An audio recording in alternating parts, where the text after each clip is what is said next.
BRS MLC కవిత political రీఎంట్రీకి గ్రాండ్గా plan చేస్తున్నారా? రాష్ట్రమంతటా ఆమె పర్యటించాలని అనుకుంటున్నారా? ఆమె ఎదురు చూస్తున్న అవకాశం రానే వస్తోందా? అతి త్వరలోనే ఆమె యాక్టివ్గా తిరగబోతున్నారా? సెంటిమెంట్నే కవిత నమ్ముకున్నారా? లోకల్ బాడీ ఎన్నికలే ఈమెకు టాస్కా? స్థానిక సంస్థల్లో పార్టీని గట్టెక్కిస్తే అధ్యక్షురాలి పీఠం దక్కనుందా? కవిత రీఎంట్రీ విషయంలో జరుగుతున్న ప్రస్తుత ప్రచారం ఏంటి? అందులో నిజం ఎంత?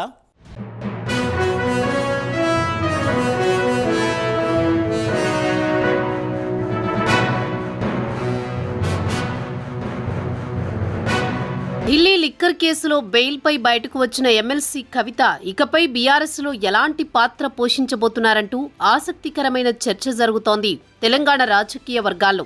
అయితే ప్రస్తుతం పార్టీ వర్గాల నుంచి అందుతున్న సమాచారం ప్రకారం ఇక ఏమాత్రం తగ్గకుండా దూకుడుగా ముందుకు వెళ్లాలనుకుంటున్నారట ఆమె. తన బ్రాండ్ బతుకమ్మతోనే గ్రాండ్గా రీఎంట్రీ ఇవ్వాలనుకుంటున్నట్టు తెలుస్తోంది. గతం కంటే దూకుడుగా రాష్ట్ర వ్యాప్తంగా బతుకమ్మ వేడుకలు నిర్వహిస్తూ తన మీద వచ్చిన ఆరోపణలు, అభియోగాలకు కౌంటర్స్ ఇచ్చే ప్లాన్లో ఉన్నట్టు సమాచారం. సరైన వేదిక కోసం ఎదురు చూస్తున్న కవిత బతుకమ్మ పండుగ రూపంలో వచ్చే అవకాశాన్ని సద్వినియోగం చేసుకోవాలని ఆలోచిస్తున్నారట. పార్టీ సీనియర్స్ కూడా ఇదే సూచిస్తున్నారని చెప్పుకుంటున్నాయి గులాబీ వర్గాలు. తన నివాసంలో ఇటీవల కొందరు సీనియర్లు, మేధావులతో సమావేశమయ్యారట కవిత. నిజామాబాద్ లోక్సభ సీటు పరిధిలో పార్టీ పరిస్థితిలో పాటు రీఎంట్రీపై సమాలోచనలు చేసినట్టు సమాచారం. పార్టీ నేతల నుంచి ఫీడ్బ్యాక్ తీసుకున్న ఆమె ఆయా విషయాలను పార్టీ అధ్యక్షుడు కేసీఆర్ దృష్టికి తీసుకువెళ్లనున్నారు. ఏమైనా మార్పులు చేర్పులు చేసిన తర్వాత బరిలోకి దిగనున్నారు. అంతా అనుకున్నట్లు జరిగితే అక్టోబర్ 1 లేదా 2వ తేదీ ముహూర్తం పెట్టినట్లు గులాబీ వర్గాలు చెబుతున్నాయి.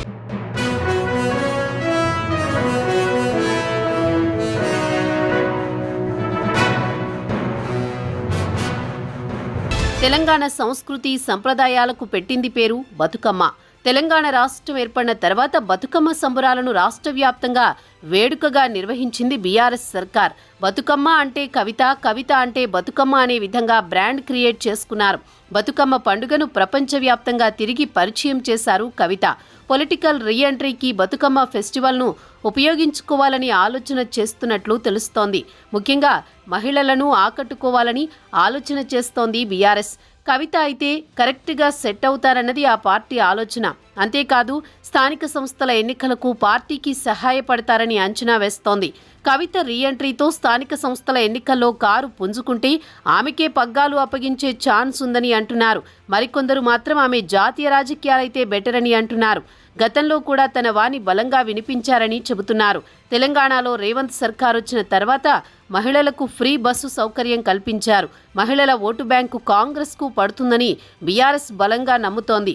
దాన్ని విడగొట్టాలన్నది కవిత స్కెచ్గా చెబుతున్నారు. అందుకే బతుకమ్మ ఫెస్టివల్ను వేదికగా మార్చుకున్నారన్నది కొందరి నేతల మాట. రీఎంట్రీ సమయంలో లిక్కర్ స్కామ్ గురించి ఆమె క్లారిటీ ఇచ్చే అవకాశం ఉందని ఆ పార్టీ వర్గాల మాట.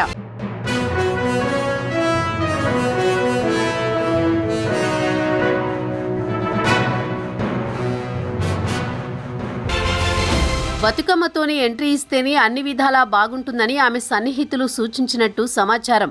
అయితే ఆమె మాత్రం తన నిర్ణయాన్ని ప్రకటించలేదట. రీఎంట్రీపై తొందర పడకుండా ఆచితూచి అడుగులు వేయాలనుకుంటున్నట్టు అంచనా వేస్తున్నాయి రాజకీయ వర్గాలు. కవితని లోక్సభ ఎన్నికలకు ముందు ఈడీ అరెస్ట్ చేసింది. 5.5 నెలల పాటు జైల్లో ఉన్నారు కవిత.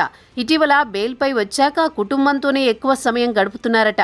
అలాగే సమయం దొరికినప్పుడు కార్యకర్తలు, ముఖ్య నేతలతో రీఎంట్రీపై సమాలోచనలు చేస్తున్నట్లు తెలిసింది.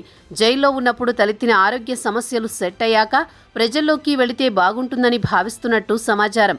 దీంతో ఇప్పుడు పార్టీ అధిష్టానం కవితకు ఎలాంటి బాధ్యతలు అప్పగిస్తుంది? ఆమె రోల్ ఎలా ఉండబోతోంది? రాష్ట్ర స్థాయిలోనే సేవలు వినియోగించుకుంటారా లేక ఢిల్లీ బాధ్యతలు అప్పగిస్తారా అన్న చర్చోపచర్చలు జరుగుతున్నాయి. అదే సమయంలో కుమార్తె రీఎంట్రీకి కేసీఆర్ ఎలాంటి స్కెచ్ వేస్తున్నారన్నది కూడా ఆసక్తికరంగా మారింది. మొత్తంగా బతుకమ్మతో ఆమె తిరిగి జనంలోకి వస్తారన్న వాదనైతే గట్టిగా ఉంది రాజకీయ వర్గాల్లో. అదే నిజమైతే బతుకమ్మ పండుగ తర్వాత ఇక రాష్ట్రమంతటా రాజకీయ పర్యటనలు చేస్తారా? తన మీద వచ్చిన ఆరోపణలకు ఎలాంటి వివరణలు ఇచ్చుకుంటారన్న అంశాలు ఆసక్తికరంగా మారాయి.